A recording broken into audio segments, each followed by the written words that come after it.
Alam nyo, kung kayo iibig sa isang lalaki, umiwas kayo sa lalaking masyadong gwapo dahil yan sakit yan sa ulo. Marami kang kaagaw. Ang peace of mind mo butas.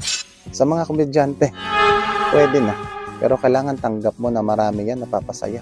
Tandaan mo, ang puhunan yan, bibig lang. Nagiging gwapo na. Sa mga lalaking singer, malakas din mambitag ang mga yan. Sa panahong malungkot ka, kinantahan ka. Tapos kakantahan ka ng ano, tutulungan kita, malimot mo siya. Sa lalaki masyadong malinis, yung makinis masyado. Baka turuan ka pa kung paano mag-skincare na mga yan. Unahan kayo sa salamin pag nag-aayos kayo. Sa mga lalaking kalmado, problemado ka din dyan. Ito isipin mo, tinotopa ka, sinasalpi ka, gusto mong awayin. Dahil sa sobrang kalmado, hindi pumapalag. Boring ka banding. Sa mga lalaki mahilig mag-workout. Mga nagpapaganda ng katawan, kalaban